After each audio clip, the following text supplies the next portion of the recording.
자, 오늘 우리가 함께 나누려고 하는 9월의 말씀의 주제는 주권이죠, 주권. 우리가 신앙생활하면서 하나님의 주권을 인정한다는 게 얼마나 중요한지 모릅니다. 그래서 우리가 주권을 인정한다라는 부분들을 오늘 우리가 살펴보는데, 우리가 신앙생활하면서 하나님의 주권을 인정하지 못하도록 하는 우리 안에 참 좋지 않은 것이 하나 있어요. 그래서 그것이 깨어지지 않는 한에는 우리가 하나님의 주권을 정말 온전히 인정한다는 게 쉽지 않습니다. 그래서 오늘 우리가 무엇이 나로 하여금 하나님의 이 주권, 절대적인 주권, 내 삶을 주관해 가시는 그 주권을 인정하지 못하게 하는가, 그것을 좀 돌아보고 그것을 좀 깨버릴 수 있기를 소망합니다. 그리고 그것이 깨져서 우리가 모든 영역에서 하나님의 주권을 인정해드리고 그 속에서 하나님의 은혜가 우리 가운데 품어질 수 있는 삶이 되기 원합니다. 오늘 읽은 다니엘서 5장의 이 벨사살 왕을 통해서 교만이 무엇인가 다시 한번 좀 돌아보시고 그 교만을 깨트리는 삶이 왜 필요한가 좀 돌아보는 우리가 될 수 있기를 주님의 이름으로 먼저 축원합니다. 첫 번째 함께 나누려고 하는 것은 교만의 정의입니다. 정의. 여러분, 교만을 세상적인 개념으로 풀이를 하면 사전에는 이렇게 돼 있어요. 잘난 체 하는 태도로 겸손함이 없이 건방짐, 이렇게 돼 있어요. 그러니까 교만은 뭐냐? 이 세상의 개념은 사람과의 관계에서요. 그러니까 자기를 높다고 여기고 다른 사람을 하대하는 거지요. 그리고 자기가 뭔가 좀 잘난 게 있어도 좀 겸손해야 되는데 이 겸손함으로 나아가지 못하고 자기를 높이고 나타내고 그리고 자기를 자랑하고 다른 사람을 무시하는 그런 거를 우리는 교만이라 세상적인 개념은 그렇게 말해요. 근데 성경의 개념은 조금 다릅니다. 여러분, 성경의 개념은 교만이 그냥 나 잘났다고 높이고 다른 사람 하대하고 겸손하지 못하고 이런 게 아니고 이 하나님이라는 분을 온전히 인정하지 못할 때 나타나는 것이라고 설명을 해요. 그러니까 겸손은 왜 하나님께서 그거를 우리한테 이야기를 하시는가를 돌아보면 성경에서 말하는 겸손은 하나님께서 하나님이 어떤 분인가를 인정하는 것이고 성경에서 말하는 교만은 하나님 없이 내가 뭐 할 수 있어요 라고 살아가는 것을 말합니다. 그래서 하나님이 이거를 뭐라고까지 설명을 하시는가 하면 미워하는 내가 6, 7가지가 있다 이렇게 말해요. 근데 미워하는 6, 7가지의 첫 번째로 등장하는 게 교만이에요. 그러니까 교만이 그냥 뭐 자기 덥다고 잘난 체하고 이런 게 아니라 우리는 하나님을 인정하고 하나님이라는 분이 모든 것의 주권자라는 것을 받아들이고 살아야 되는 사람입니다. 그런데 그거를 인정하지 못하도록 하는 거예요. 내가 뭐 할 수 있는 게 있는 거죠. 내가 뭔가 해결할 수 있는 돈이 있는 거죠. 뭔가 나를 도울 수 있는 배경이 있는 거예요. 그러다 보니까 사람들이 하나님이 원하는 거는 어떤 문제와 상황들 앞에 하나님 아니면 안 됩니다 하는 믿음을 가지고 사는 건데 그거를 못하게 되는 거예요. 왜? 나 돈이 있거든. 나 능력이 있거든. 나 도와줄 사람이 있고 배경이 있거든. 그러니까 그것 때문에 뭐 하는 거예요? 하나님을 찾는 게 아니라 그냥 내 마음에 원하는 것대로 해결을 다 해버리는 거예요. 근데 그거는 뭐냐? 하나님 앞에 교만이라고 인정되는 부분인 겁니다. 그러니까 교만은 결국 뭐냐 하면 내가 가지고 있는 어떤 것들 때문에 하나님이라는 분을 인정하지 않게 되는 것을 교만이라 성경은 가르칩니다. 오늘 그것이 무엇인지를 잘 보여주도록 우리에게 갈려져 있는 인물이 이 벨사살 왕이에요. 벨사살 왕은 이 다니엘이 포로로 잡혀온 느부갓네살 왕으로부터 사실은 이제 2대째의 왕도 아니고 왕이라는 이름은 있는데 이런 사람이에요. 왜 그러냐 하면 이 벨사살은 우리 성경에는 오늘 뭐라고 되어 있는가 하면 느부갓네살의 아들이라고 되어 있고 느부갓네살의 아비라고 기록해놨습니다. 근데 히브리어 용법은요. 우리가 아버지와 아들 따로 쓰는 단어가 있기도 하지만 그냥 총칭적인 개념으로 어떤 위의 조상을 아비라 그리고 그냥 밑에 후손들을 자녀라 이렇게 표현을 하는 게 많아요. 왜 그러느냐? 이 벨사살 왕의 아버지는 느부갓네살이 아니고요. 나보니두스라는 사람입니다. 근데 이 나보니두스라는 사람은 이 벨사살 왕의 아버지로 왕으로 등극을 했어요. 근데 이 사람은 이 세계를 장악하는 거에 좀 욕망이 있었던 사람이었어요. 그래서 느부갓네살 왕 다음에 이 나보니두스가 왕이 됐을 때 이 사람은 그때부터 뭘 하느냐, 중앙아시아를 점령하기 위해서 이 전쟁 여행을 떠납니다. 그래서 10년이란 시간을 돌아오지 않아요. 그럼 나라는 어떻게 되겠어요? 누가 뭐 다스려야 될 거 아니에요. 그래서 아들 벨사살을 자신을 대신해서 왕을 이 대리하도록 하는 대리자로 세웠단 말이에요. 그러니까는 대리자로 세우다 보니까 뭐가 문제가 있는가 하면 명칭은 왕이에요. 보면 벨사살 왕이라고 돼 있잖아요. 근데 사람들은 이 사람을 온전한 왕으로 인정할까요? 안 할까요? 인정 안 하지요. 왜? 진짜 왕은 지금 전쟁하러 나가 있거든요. 나보니두스라는 아버지가 왕이란 말이에요. 다만 이 나라를 자신을 대신해서 좀 다스리고 있어라. 그래서 세운 어떤 그 대리자의 역할이기 때문에 이 사람의 위치는 항상 이도 아니고 저도 아닌 거예요. 그러니까 왕은 이름이 있고 자기가 지금 뭐 다스리고 있기는 한데 늘 이게 뭐예요? 사람들에게 인정됨이 없다 보니까 이 벨사살이 하나 뭔가 계획을 하고 진행을 하게 된 게 오늘 우리가 읽은 본문의 이야기예요. 벨사살이 무슨 계획을 하고 진행을 했는가 하면 1절에 보면 귀족 1000명을 위하여 큰 잔치를 베풀었다 이렇게 되어 있습니다. 그러니까 잔치를 1000명을 초대를 했는데 누구 초대했대요? 귀족, 그리고 왕후, 그 다음에 뭐 후궁 이런 사람들을 초청을 해서 잔치를 하는 거예요. 뭐 이런 일은 자주 있는 이야기예요. 그런데 뭐가 조금 다른가 하면 1절의 마지막 후반절에 보면 그 1000명 앞에서 술을 마시니라 이렇게 되어 있습니다. 바벨론은 이 기록된 문서에 보면은요, 왕이 신하들과 같이 겸상을 안 합니다. 그러니까 너희들은 신하야, 나는 왕이야. 이런 개념을 갖고 있어서 뭐 잔치를 한다 하더라도 그냥 신하들은 따로 공간에서 먹고 자기는 따로, 왕은 다른 공간에서 마셔요. 그러니까 이걸 통해서 철저하게 분리를 시켜놓는 거지요. 근데 이전에 느부갓네살 왕이나 나보니두스나 하지 않던 일을 한 거예요. 뭐라고요? 그 사람들과 함께 술을 마셨다는 거예요. 여러분, 함께 술을 마시면 사람들이 어떻게 인식하겠어요? 원래 어떻게 알아요? 술은 따로 먹는 거. 왕은 존귀한 존재, 우리는 그 신하, 뭐 이런 개념으로 따로 먹는 건데, 왕이 지금 뭐 어쨌거나 완전한 왕은 아니지만 왕이란 칭호를 가졌고 자기를 다스리고 있는, 그것도 10년이란 시간 동안 다스리고 있는 그 사람이 자기를 초대하고 같이 먹어요. 그럼 어떤 마음이겠어요? 이 왕이 우리를 존귀히 여겨주네? 이런 마음을 갖게 되는 거지요. 이걸 왜 할까요? 이유는 하나인 거예요. 자기의 세력과 자기를 인정해 주도록 하는 목적을 가지고 이 일을 하고 있단 말인 거예요. 그리고 이제 2절에 보면은 전에 왕들이 안 하던 일을 또 하나 합니다. 뭐냐 하면 술을 마시려고 하는데 뭘 명하냐 하면 그 할아버지인 느부갓네살이 예루살렘에서 뺏어온 성전에 있던 금, 은, 기명들. 그러니까 기명은 뭐냐 하면 구별되어져 있는 뭐 성물이라 이렇게 말하는 거예요.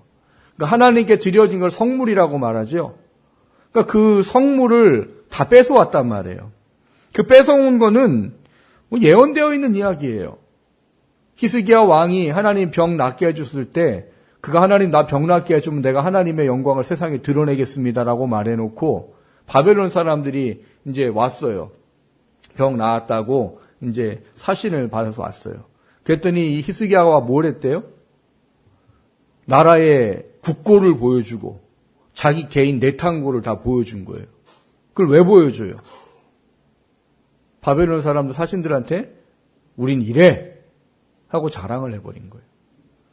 그래서 하나님이 이사야 선지자를 통해서 뭐 합니까? 왕이시여 뭘 했습니까 도대체? 아니 사신들이 와서 뭐 국고 보여주고 내탕고 보여줬다고. 근데 해야 될 걸 안 했어요. 뭐를? 하나님이 날 치료하셨어요를 안 했어요. 그래서 하나님 뭐 합니까? 당신이 보여준 모든 것은 다 바벨론으로 옮겨갈 겁니다. 그 예언이 이루어진 거예요. 그래서 느부갓네살이 그걸 다 뺏어가지고 와가지고 어떻게 해요? 창고에 넣어놨어요. 그런데 느부갓네살이나 이 나보니두스나 이 사람들은 뭐가 있는가 하면 그래도 이것이 신에게 드려졌던 것이다라는 개념을 가지고 있어요. 그래서 그거를 쓰지 않습니다. 그냥 창고에 넣어놨어요. 근데 벨사살은 그걸 꺼내오라는 거예요. 왜 꺼내오는 거예요? 신들에게 바친 거를 나는 쓸 수 있다라는 걸 사람들에게 자기의 그 권세를 보여주기 위한 목적으로 꺼내오는 거예요. 그걸 가지고 뭘 해요? 술을 마시는 거예요. 누구한테 드려진 거를? 하나님께 드려진 것을 나는 아버지도 안 하고 할아버지도 안 했던 일을 나는 할 수 있는 존재야. 이거를 보여주기 위해서 벨사살이 그 일을 한 겁니다. 그러니까 이 두 가지 일을 한 이유는 결국 뭐 때문이냐? 자기를 높이고 사람들에게 인정받고 세력을 만들기 위한 목적이에요. 왜? 그래야 자기가 이 온전히 사람들 앞에 할 수 있는 것도 할 수 있고 이런 부분들인 거죠. 근데 그러면서 이 벨사살이 술을 마시고 나서 이제 그런 이야기를 합니다. 뭐 하냐면 자기네들의 신, 뭐 나무, 금, 은 이런 거로 만든 신들을 막 찬양하고 막 이런 일을 하고 있어요. 근데 그러는 와중에 이상한 일 하나가 생긴 거지요. 손가락들이 나타나요. 손가락들이 나타나서 회벽에다가 글씨를 쓰기 시작해요. 근데 무슨 글자인지 모르겠어요. 그래서 이거를 보면서 다 어떻게 돼요? 사람들이 놀라 자빠진 거죠. 여러분 생각을 해보세요. 지금 제가 예배드리고 있잖아요, 우리가. 근데 뒤에 손가락이 좀 나타나서 막 쓰고 있어요, 뭐를. 그럼 여러분 어떻게 되겠어요? 도망갈 수도 있을 거예요. 다 예배드리려고 도망갈 수도 있고, 뭐 기절 초풍을 하는 사람도 소리를 지르고 막 이러지 않겠어요? 그때도 그랬던 겁니다. 그래서 6, 7절에 보면 이 상황이 얼마나 두렵고 무서웠는지 표현을 하고 있습니다. 6절을 보면 왕의 질기던 얼굴빛이 변하고 이렇게 되어 있어요. 그 전까지는 뭐 했겠어요? 자기를 높이기 위해서 아버지가 안 하던 일, 할아버지가 안 하던 일 하면서 술 마시고 취기가 오르고 얼굴이 막 잔치 때문에 막 또 사람들이 얼마나 또 왕을 칭송했겠어요. 같이 술도 먹어주지. 그리고 자기네들 동등하게 되게 주는 거 좀 여겨주지. 이러니까 얼마나 뭐 왕을 칭송했겠어요. 그러니까 막 좋아가지고 막 술 먹다가 손가락이나 글씨를 쓰는 걸 보면서 어떻게 됐대요? 얼굴빛이 변했대요. 엄청나게 무서워진 거겠지요. 그리고 이 번민하는 마음이 커서 뭐라고 되어 있는가 하면 넓적마디가 녹는 것 같고 또 무릎이 서로 부딪히고 뭐 이렇게 얘기하고 있어요. 뭐 우리나라 표현으로 하면 뭐 사시나무 떨듯이 떤다 이런 얘기 있죠. 막 무섭고 두려우면 막 덜덜덜 떠가지고 뭐 이가 부딪히고 무릎이 부딪히고 막 그런다잖아요. 지금 그렇게 돼버렸대요. 그리고 얼마나 무서웠는지 이게 뭔지를 알고 싶어서 이 술객, 뭐 술사, 점쟁이, 바벨론의 지혜자 이런 사람들을 불러오고 그래서 이게 뭔지 지금 이야기를 하고 가르쳐주는 사람에게는 나라의 셋째 치리자를 삼겠다, 통치자로 삼겠다고 말하는 거예요. 왜? 자기가 두 번째니까. 아버지 나보니두스 그리고 자기. 그러니까 자기 다음으로 높은 자로 삼을 테니까 빨리 이거 해라. 근데 아무도 못합니다. 그리고 오늘 본문에 나오지 않았지만 뒤로 쭉 가다 보면 결국 어떻게 됩니까? 이 벨사살 왕은 신하들에 의해 죽임을 맞이하게 됩니다. 여러분 교만이라는 것을 잘 한번 정리해 보십시오. 오늘 벨사살 왕이 이 일을 왜 했는가예요? 나는 이만한 힘과 능력이 있어라는 것을 사람들에게 보이고 나타냄을 통해 자기를 인정받도록 하기 위한 목적으로 이 일을 행한 거예요. 그래서 전에 선대 왕들이 하지 않은 일을 하면서 야 나는 이 정도야 라고 보여줬단 말인 거죠. 그것의 목적은 앞서 말씀드렸듯이 자기가 높아지고 자기의 세력이 세워지고 자기의 권세가 좀 견고해지도록 하기 위한 목적으로 자기가 앞으로 이제 왕권을 잘 규합해서 갈 목적을 가지고 시작을 한 거였죠. 근데 그 결과는 어떻게 됐다는 겁니까? 그로 인하여서 벨사살 왕은 죽음을 당하게 됩니다. 그러니까 자신이 계획하고 생각한 자기가 할 수 있다는 모든 것을 다 동원해서 했어요. 그럼 자기 뜻대로 돼야지요. 근데 자기 뜻대로 안 되로 어떻게 됐대요? 죽어버리는 결과를 맞았다는 겁니다. 왜요? 하나님이 모든 것을 주관하고 계셨기 때문에. 그는 뭐 하나님을 잘 모르기 때문에 하나님을 뭐 인정하고 싶지 않고 뭐 하나님을 뭐 욕되게 하려는 마음으로 했다? 그렇게 이해하기는 어려워요. 그냥 자기가 할 수 있는 걸 최대한 대로 한 거예요. 내가 이런 것도 할 수 있어 이런 거예요. 근데 하나님은 그 모든 것을 보고 계시고 그걸 주관하시는 분이셨다는 겁니다. 그리고 하나님이 이 일을 이루시는 데는 하나님의 또 다른 주권의 목적이 있으세요. 오늘 우리가 읽진 않았는데 12절을 보시면 왕이 벨드사살이라 이름하는 이 다니엘은 마음이 민첩하고 지식과 총명이 있어 능히 꿈을 해석하며 은밀한 말을 밝히며 의문을 풀 수 있었나이다. 이제 다니엘을 부르소서. 그리하시면 그가 그 해석을 알려드리리라 하니라. 이렇게 돼 있어요. 우리가 지난번에 다니엘이 처음 세워질 때 그런 얘기했죠. 다니엘이 하나님의 주권을 인정해서 모든 것을 받아들이고 분별된 삶을 살기 위해서 목숨을 걸고 신앙을 지키려고 했을 때 하나님이 그를 뭐로 세우셨다고 그랬어요? 총리로 세우셨다고 했어요. 그 총리를 세운 데는 목적이 있다고 그랬죠.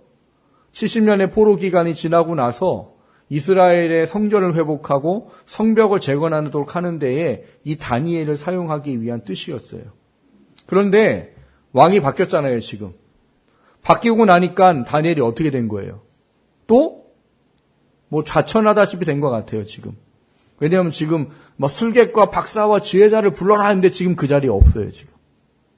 그럼 뭔 거예요? 다니엘이 이미 왕권이 바뀌면서 언제 떨어져 나간 거죠. 근데 하나님은 그 다니엘을 다시 어떻게 합니까? 불러 세우시는 거예요. 하나님은 계속 일을 하신 거예요. 그래서 다니엘로 하여금 왕조가 바뀌는 동안 뭐가 돼요? 총리로서 살 수 있는 일들을 하나님이 그 주권을 가지고 행하신 거예요. 그러니까 오늘 이 사건은 결국 뭘 하기 위함이냐면 다니엘을 세워서 하나님 이스라엘을 포로 생활로부터 귀환하고 허물어져 버린, 완전 패망해버린 이 이스라엘 예루살렘을 회복하기 위한 그 과정을 위해 준비되어진 사람이 바로 다니엘. 그래서 이 다니엘을 세우기 위한 주권 속에 이른 거예요. 그 주권 속에 안타깝게도 이 벨사살 왕은 자기를 높이기 위한 교만으로 자기의 모든 것들 다 사용하고 했지만 심지어는 하나님이라는 존재까지도 없인 여기는 모습으로 그 일을 했지만 하나님은 뭐 하셨다고요? 그를 결국 그 생명을 거두시고 다니엘을 세우는 일을 하셨다는 겁니다. 여러분, 교만을 잘 정리하셔야 돼요. 교만은 우리가 하나님을 믿는 이들이기 때문에 하나님이 아닌 다른 것을 통해서 내 삶을 일구어 가려고 하고 내가 원하는 것을 이루어 가려고 하는 그 모든 것이 바로 교만이에요. 제가 늘 그런 말씀 드리잖아요. 우리는 육을 너무 중요하게 여기다 보니까 그냥 문제만 해결된다만 생각한다고요. 근데 아니라고요. 우리는 어떻게 그 문제를 해결해야 되는지를 명확히 알고 있어야 되는 사람이란 말이에요. 단지 우리는 생긴 문제만 해결되면 하나님을 의지 안 했어도 괜찮고 좋다고 생각해요. 근데 그건 신앙이 아닌 겁니다. 신앙은 내가 해결할 수 있는 돈이 있고 나를 도와줄 사람이 있고 나를 해결해 줄 배경이 있어도 하나님 먼저 찾는 거라고요. 그것 때문에 하나님이 그 문제를 허락하신 거예요. 그냥 문제를 해결하라가 아니고 그 문제를 주신 이유가 하나님이라는 분 앞에 나오도록 하기 위한 목적이기 때문에 그것 때문에 하나님이 허락하신 거기 때문에 우리가 해야 되는 건 단지 문제 해결이 아니라 하나님을 통해서 그 문제를 해결하고자 주님께 나아가는 거란 말이에요. 그게 신앙이고 믿음이란 말이에요. 근데 그거를 못하게 하는 게 뭐예요? 교만이에요. 왜? 나 돈이 있으니까 해결하면 되지 나 힘이 있으니까 능력이 있으니까 이거 이렇게 하면 되지 누가 있지? 그 사람한테 부탁해서 해결하면 되겠다. 문제는 해결되지 모릅니다. 근데 신앙을 인정받지 못합니다. 우리는 신앙을 인정받아야 될 사람이지 단지 육신의 문제만을 해결하기 위한 인생이 아니에요. 그래서 교만이 우리한테 무서운 것인 거예요. 왜? 신앙과 믿음이 하나님을 인정하는 것인데 그 하나님을 인정하지 못하게 하는 게 바로 이 사탄이 우리를 속이는 교만이기 때문입니다. 여러분, 다시 한번 돌아보십시오. 내가 혹시나 하나님이 아닌 다른 것으로부터 이 문제를 해결하고자 의지하고 신뢰하고 있지는 않은지, 그리고 내 문제를 해결하겠다고 내가 가지고 있는 것을 하나님보다 더 앞세우고 먼저 찾고 높이고 있지는 않은지 그걸 돌아보셔야 됩니다. 그것이 교만이기 때문이요. 사탄은 그걸 통해 우리가 하나님 앞에 온전 서지 못하도록 하는 일을 하기 때문입니다. 교만을 좀 다시 한번 하나님 무엇이라고 말씀하시는지를 돌아보시고 그 교만에 혹시 내가 있다면 돌아갈 수 있는 은혜가 있기를 주님의 이름으로 축원합니다. 두 번째로 나누고자 하는 것은 이 교만의 문제를 해결할 수 있는 방법이 그럼 뭐가 있습니까?예요. 그 교만을 해결할 수 있는 방법은 모든 것이 주께로부터 왔다라는 인정, 이 하나님에 대한 믿음, 이것이 그 문제를 해결할 수 있는 방법인 거예요. 역대상 29장에 보면 14절에 다윗이 이런 고백을 합니다. 나와 내 백성이 무엇이기에 이처럼 즐거운 마음으로 드릴 힘이 있었나이까. 모든 것이 주께로 말미암아 싸우니 우리가 주의 손에서 받은 것으로 주께 드렸을 뿐이니이다. 이렇게 말해요. 이 말씀의 배경은 뭐냐 하면 다윗이 하나님 앞에 예쁜 마음을 가진 게 있었어요. 뭐냐? 그는 이제 하나님이 왕으로 세우시고 이제 다윗 궁을 세웠어요. 다윗의 궁을 세웠는데 다윗 궁은 다 백향목으로 지어졌답니다. 백향목으로 지어지면 뭐 향수가 필요 없는 거예요. 집에 들어가면 그냥 이 향기가 나는 거예요. 그래서 백향목으로 짓는 집이 최고의 집인 거예요. 그리고 거기다가 대리석 깔고 뭐 붙이고 뭐 황금 넣고 뭐 엄청나게 해놨겠지요. 자기는 그런 집에서 살고 또 하나님을 사랑하는 마음이 있어서 법궤를 다윗성 안으로 들여와서 다윗성에다 안치를 시켰어요. 근데 이것까지는 좋은데 다윗의 마음이 이제 괴로워지기 시작한 거예요. 왜요? 자기는 백향목 궁, 뭐 엄청난 집에 살고 있는데 하나님은 바람 불면 나부끼는 천막 거기 계신 거예요. 그러니까 마음이 너무 힘든 거예요. 나는 좋은 데 사는데 하나님이 허락해서 좋은 데 사는데 하나님은 왜 이런 천막 조각에 있어야 되는가. 그래서 이제 선지자한테 가서 얘기하지요. 내 마음이 너무 괴롭습니다. 내가 성전을 좀 지었으면 좋겠습니다. 그랬더니 선지자가 뭐라고 그래요? 아유, 참 아름다운 마음을 가지셨네요. 하시죠. 얼마나 하나님 기뻐하시겠어요. 하고 이제 집에 돌아갔더니만 하나님이 떨어진 명령은 뭐예요? 너 누가 네 마음대로 가서 말하라고 그랬어. 가서 다윗한테 성전 못 짓는다고 얘기해. 걔는 군인이라 피를 많이 흘렸으니까 성전 못 짓는다고 얘기해. 거절을 하셨어요.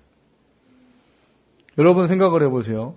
여러분이 하나님한테 하나님, 제가 하나님에 대한 사랑이 너무나 많아서 1,000만 원을 헌금하기 원해요. 그 1,000만 원을 하겠습니다.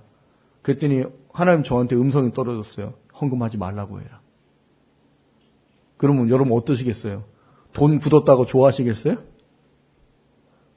그럴 건가 보네요. 나는 하고 싶어서 하는데 하나님이 하지 말래. 그럼 여러분이 하나님을 더 사랑하시겠어요? 이거 뭐야? 이러시겠어요. 이건 뭐야가 되겠죠.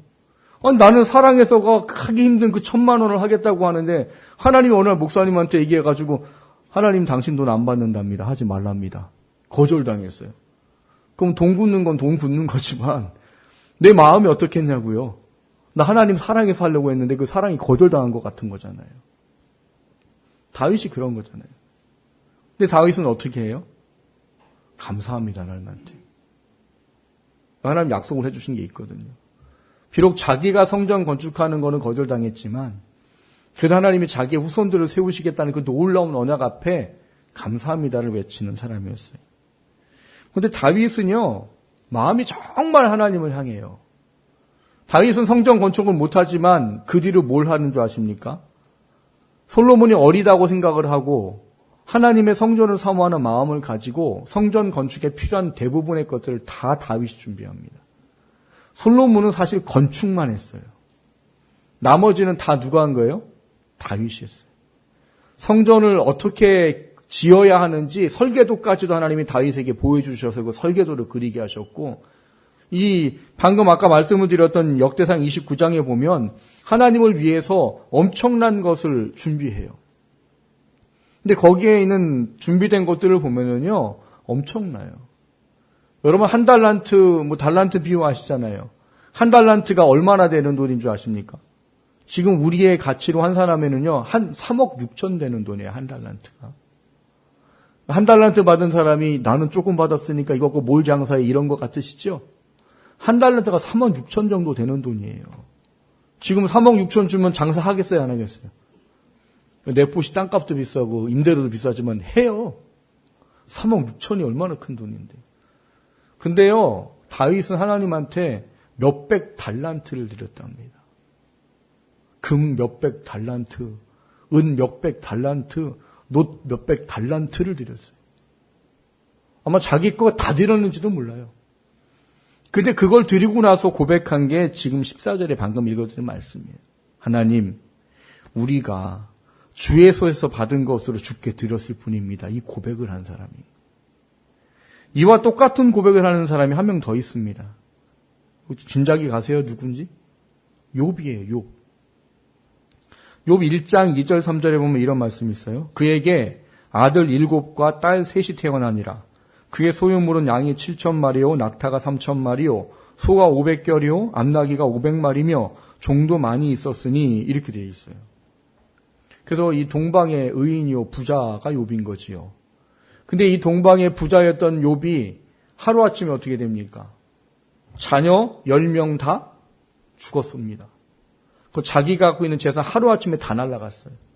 그런데 그거를 가지고 욥이 1장 21절에 보면 뭐라고 말하냐면 이로써 내가 모태에서 알몸으로 나왔사온즉 또한 알몸이 그리로 돌아가올지라 주시니도 여호와시오 거두시니도 여호와시오니 여호와 이름이 찬송을 받으실지니이다 이런 얘기를 해요.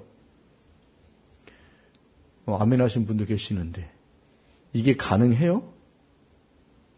아들 10명 중에 10명은 자녀들 10명 중에 10명은 고사하고 한 명만 죽어도 어떡할까요? 아마 하나님 왜 이러셨어요? 이게 나올 거예요. 자기 전 재산 다 날린 것도 아니고 전 재산의 한 10분의 1만 날라가도 하나님 왜 이러십니까? 말할 수밖에 없는 게 우리들일지도 몰라요. 근데 욥은 왜 이렇게 말해요? 주신 이도 여호와시오. 거두신 이도 여호와시오니 여호와 이름이 찬송을 받으실지니이다. 이게 왜 그래요? 이걸 진짜로 인정하기 때문인 거예요. 내가 부자가 된 건 내가 뭘 해서가 아니고 하나님이 주셨습니다가 인정되는 거고 자녀는 하나님이 주셨다는 게 인정된 거예요. 그리고 그것을 거두신 분 다 하나님이라는 것에 대한 믿음과 신뢰가 인정된 거예요. 그렇기 때문에 뭘 해요? 하나님을 찬송합니다. 그러니까 이 욥은 뭐든지 하나님을 인정해요. 심지어 자기 몸이 망신창이가 돼서 막 고름이 흐르고 막 그래도 하나님을 인정하고 찬양해요. 그러다 보니까 옆에 있는 아내가 어떻게 하고 갑니까? 성경에는 뭐 저주하고 떠났다 돼 있잖아요. 원래 원문은 저주하다가 아니고요. 찬송하다가 죽어라 이런 거예요. 왜요?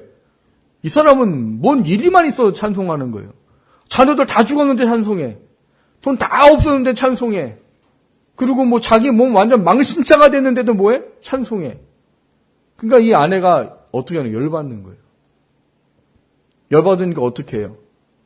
그래 찬송하다가 죽어라. 그리고 자기는 도망가 버려요. 다윗이나 욥이나 왜 이런 고백을 할 수 있습니까? 라고 말하면 자신의 삶의 모든 영역 가운데 이루어지는 일들이 다 하나님의 주권 아래에 있다는 것에 대한 절대적인 믿음과 신뢰가 있기 때문이라는 사실이에요. 그렇기 때문에 이 두 사람이 늘 하는 건 뭐냐? 하나님께 모든 것을 그냥 다 맞추고 하나님이 하실 거다라는 믿음이 그 마음의 심령에 채워져 그를 하나님의 주권을 인정하는 사람으로 살아갈 수 있도록 가능하게 했단 말인 겁니다. 여러분 제가 물어볼게요. 여러분이 하나님의 주권을 인정하지 못하는 이유가 뭡니까? 여러분 혹시 하나님이 여러분 삶의 모든 것을 거둬가셨어요? 그럼 왜 원망을 할까요? 그것을 하시는 일이 하나님이라는 인정이 안 되는 거죠. 내게 뭔가 있어요. 근데 그것이 내 거라고 생각하는 사람은 절대로 하나님께 그 주권을 인정할 수가 없습니다. 돈을 우리가 열심히 벌어요. 밤낮 일하고 피곤하게 일하고 돈을 벌어요. 그럼 사람들이 어떤 생각을 할까요? 내가 열심히 일해서 돈 벌었다고 생각한단 말이에요. 근데 신앙인은 뭐라는 거예요? 하나님이 허락하셨습니다가 신앙이에요.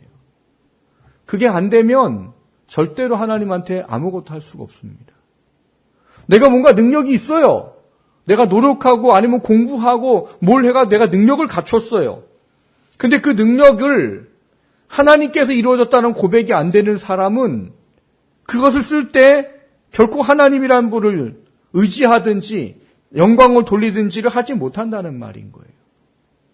내게 배경들이 있어요. 나를 도울 사람들이 있어요. 이걸 하기 위해서 이 사람이 뭐 했을까요? 때로는 죄송합니다. 더럽고 치사한 일들조차도 다 감당하면서 이 배경을 만들어 놨단 말이에요. 근데 그 배경을 내가 만들었다고 생각하면 결코 하나님을 인정할 수 없습니다. 우리가 하나님의 주권을 인정하지 못하는 그 교만은 무엇인가 하면 모든 것이 하나님께로부터 비롯됐다는 사실을 인정하지 않기 때문인 거예요. 여러분 삶을 한번 돌아보셔야 됩니다. 나는 왜 감사하지 못하고 살까? 나는 왜 어떤 것을 하면서 거기서 하나님을 인정하지 못할까? 왜 나는 하나님이 무엇인가를 원하시는데 나는 왜 그거를 못할까? 왜일까요? 내 거라고 생각하고 내가 했다고 생각하고 내가 무엇을 했기 때문에 주어졌다라고 생각하기 때문이에요. 여러분 정말 있는 그대로 생각해 보십시오. 우리는 생명을 주관하는 분이 누구라고 믿는 분이에요? 하나님. 건강을 주시는 분이 누구라고 믿어요? 하나님. 모든 것을 주관하시는 분이 누구라고 믿어요? 하나님. 그러면 답은 나와요. 내가 한 달 동안 일할 때 하나님이 건강을 좀 일할 수 있습니까? 없어요. 내가 사업한다고 내 뜻과 내 생각대로 내가 열심히 노력한다고 다 됩니까? 안 된다는 거 우리 너무나 잘 알아요. 근데 그 깨달음이 온전히 취해지지 않는 거예요. 그러다 보니까 뭘 못해요? 주권이라는 걸 인정을 못해요.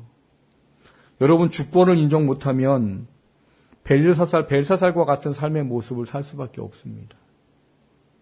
내 힘과 내가 가지고 있는 것과 내가 할 수 있는 모든 것을 동원해서 내가 원하는 것을 이루겠다는 삶밖에 살 수 없어요. 하나님을 인정하거나 의지하거나 찾을 수 없습니다. 하지만 모든 것이 하나님으로부터 비롯되었습니다. 이것을 인정할 수 있다면 모든 것이 내게 갇혀 있다 할지라도 우리는 하나님을 찾고 하나님을 의지할 수 있습니다. 그것이 주권을 인정하는 거예요.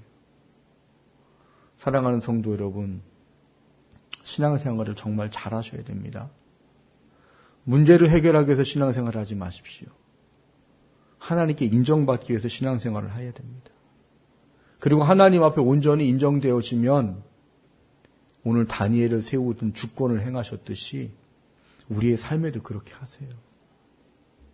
여러분 하나님 주권 인정한다고 나 힘들고 어렵고 나는 이상하고 괴롭고 이럴 것 같으세요? 하나님은 그렇지 않으세요. 제발 주권을 좀 인정하십시오.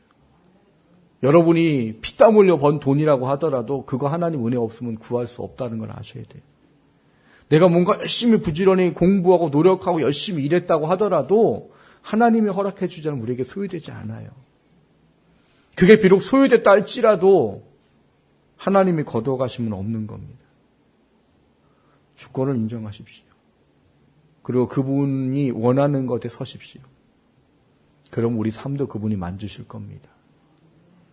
사랑하는 성도 여러분, 우리는 하나님을 인정하도록 구원받은 사람들이에요.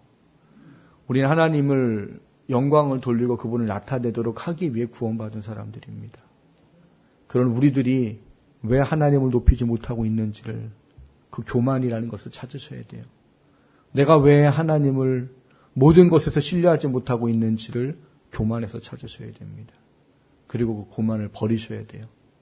하나님보다 더 의지하시면 안 됩니다. 하나님보다 더 앞세시면 안 돼요. 하나님보다 더 먼저 그것을 나의 문제를 해결할 거리로 삼으시면 안 돼요. 교만을 걷어낼 수 있게 되기를 주님의 이름으로 축원합니다. 모든 것이 하나님께로부터 비롯되었던 것을 인정하시기를 주님의 이름으로 축원합니다. 그 속에서 하나님께서 일하시는 것을 경험하는 우리 모두가 될 수 있기를 주님의 이름으로 축원합니다.